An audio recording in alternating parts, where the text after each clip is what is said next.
Since when are you here? Since 7:30 or what? When did it? Does anybody know what happened? I was here early. I think there's been some kind of accident. Bad accident. When I came up, it looked like it was screaming there. It just didn't look good at all.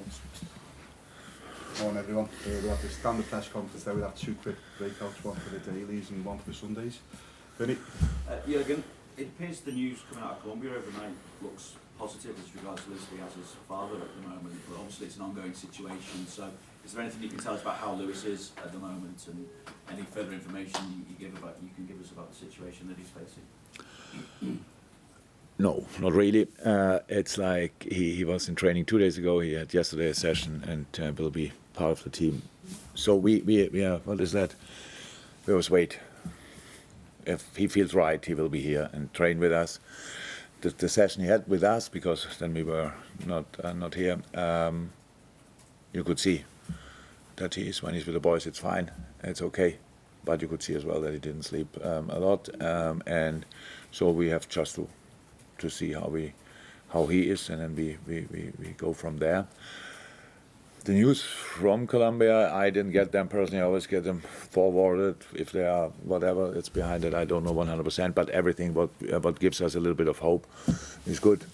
So we are waiting actually for the really good news. But that's it pretty much. So I cannot really say what we will do, because we just wait where we can pick up the boy from and go from there. But it's all about him. That he makes himself available or not, and I will not force anything. I know we've spoken a lot about Mo Salah's form, but obviously in the summer, a big offer came in for him and it was rejected for footballing reasons. I gave him a boost or what? But how good a decision is that now looking, and could it be a decision that is the difference between a title challenge and ultimately a title challenge, or no title challenge, I should say, an unsuccessful title challenge? Which part was that? No, wait. So he got an offer, you said. An offer came in. And then? And then it was rejected for footballing reasons. Oh, yeah. Ultimately it was, wasn't it? I don't know anything about an offer or whatever, but it's not important. Mo is here. Mo never came to me and wanted to go. And didn't think a second about it, to be honest. Should be or not or whatever. So yes, he's here. He feels extremely well. You can see that he enjoys the team a lot. Played for the last 105 minutes last game, and then this game, the last game he played as a 9. Showed that as well. Yes, in good shape on the pitch, like goal scoring wise. Everybody can see that. Off the pitch is in an even better shape, I would say. He's really positive. And how I said, he enjoys the company with the boys and sees that there's a lot of potential and wants to maximize that by getting something out of it. But the other stuff, we never thought about it, and I hope I don't have to. Jurgen, what do you think about the prospect of going to Kenilworth Road? It's a bit of a throwback of an English football ground. I heard about it. I didn't see it yet. That means I'm 8 years here, and it's one of the grounds I've never been before. So I'm looking forward to it. Honestly, I do. But it's I see a smile on your face, and it's great stuff like this. But in the end, we have to get it in somehow into the dressing room. And I heard it's not massive, and so yeah. But we will get changed, and then it's a football game. So that's all I need: a pitch, an opponent, and us there. And I don't know exactly how many of our fans can go there, but I will for sure take all the available tickets. So I'm really looking forward to it. It's exciting, and I love the story. I don't really know, but I don't think anybody expected Luton to get promoted last year. So they did an exceptional job there. As far as I'm concerned, or as far as I know, it looks like they are pretty relaxed with the situation. They knew it will be tricky. So they want to get everything out of this season, and that means point by point.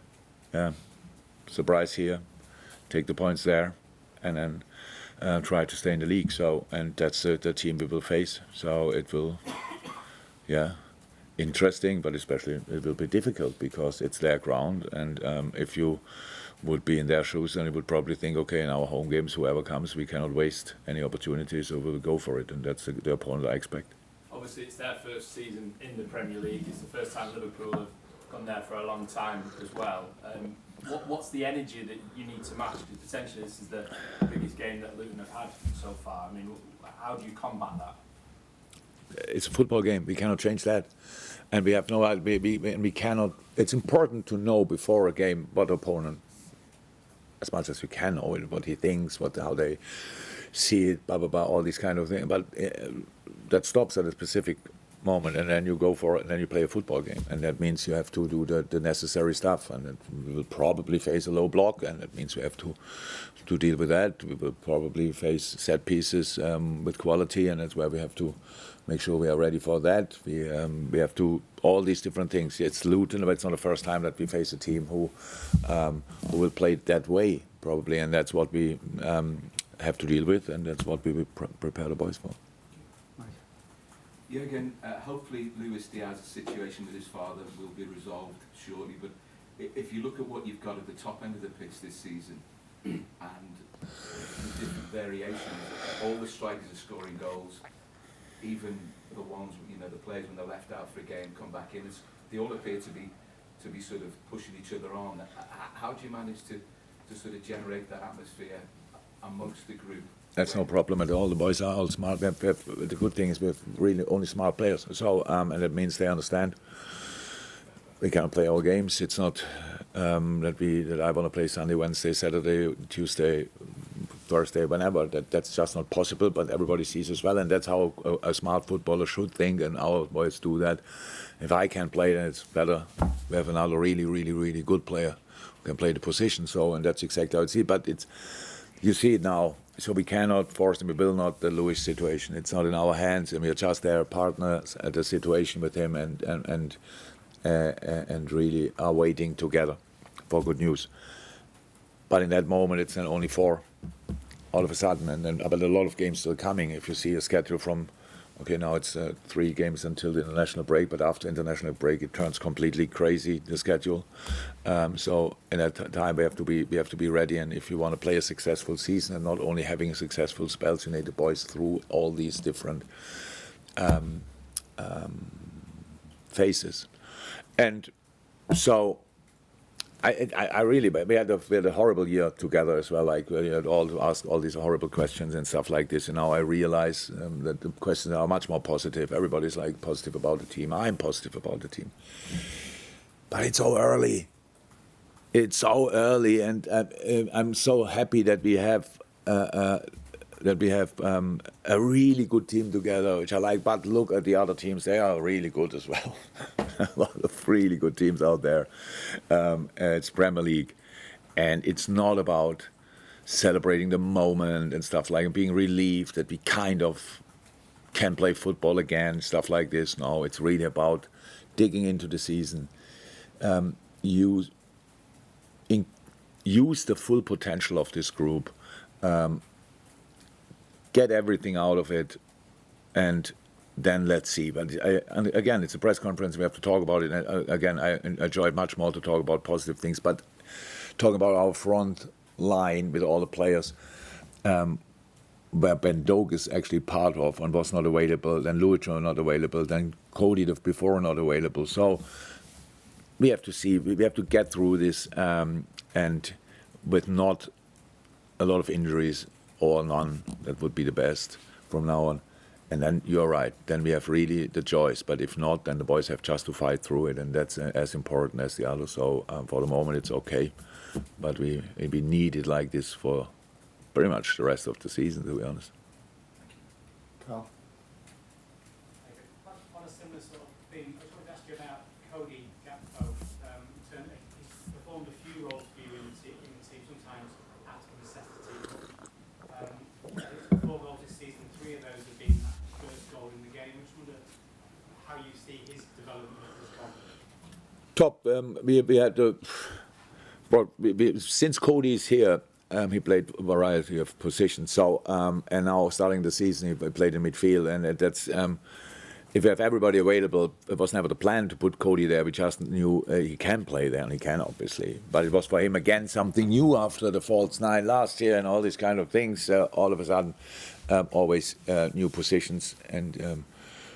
But he's a super smart player, so he can adapt to that. But it's just, we want him to adapt, and then you have to perform immediately on top level. And that was in the midfield position a bit difficult, but with a little bit more time, he can play there perfectly, no doubt about that. So then the injury, which was really unlucky in this horrible game, and now back, and he's just a versatile striker. He can play everywhere up front there, and for us it's super important. And he arrives in the box. He's a good shooter. He has a good nose for the situation. So that's he's a top player. So. And a really good character as well, so it's very helpful. How I said, the boys up front, they all like each other. That's really like that. There's not this battle between I start, so they all like each other, and they know they can all play together, and that's really important, and they enjoy it a lot, and nobody's... they all want to start, but if you don't start, they know they will come on and have to, in the idle world, kill the game off. And so, yeah, and Cody's a very important part of that.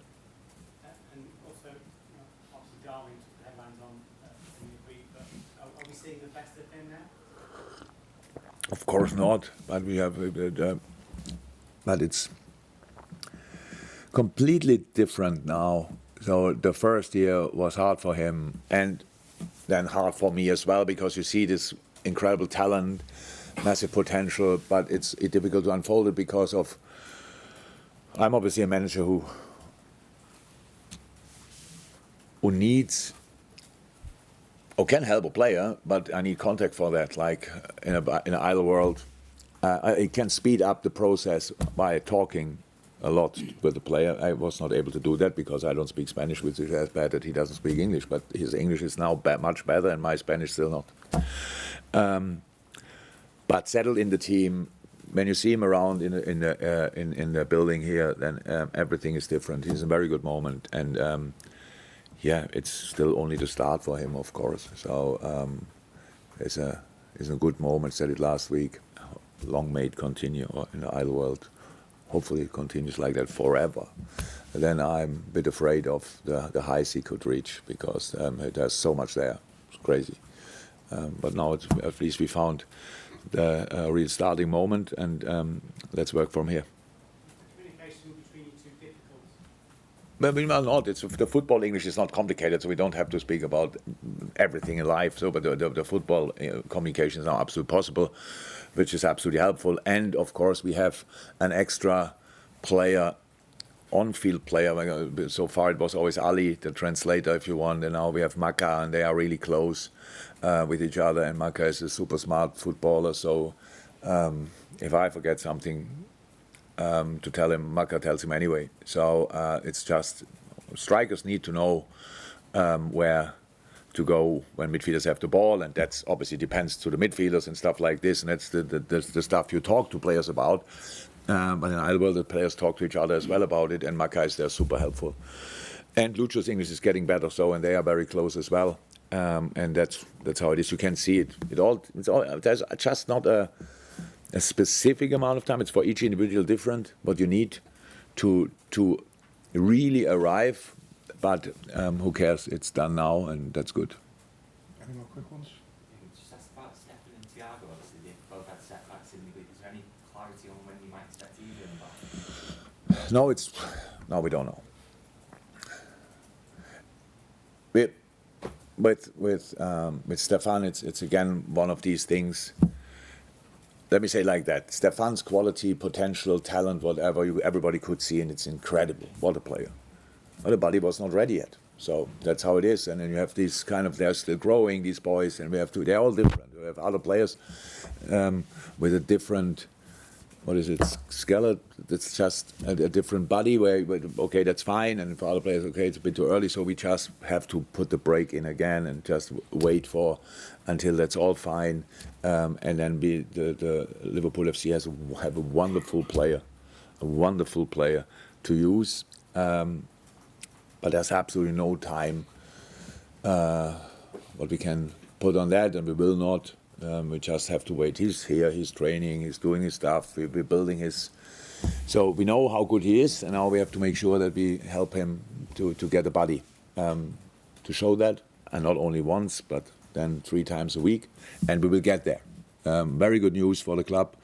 In a moment we cannot use him, and that's all. With Thiago it's slightly different. It's an ongoing thing, and we cannot put any kind of pressure in there as well.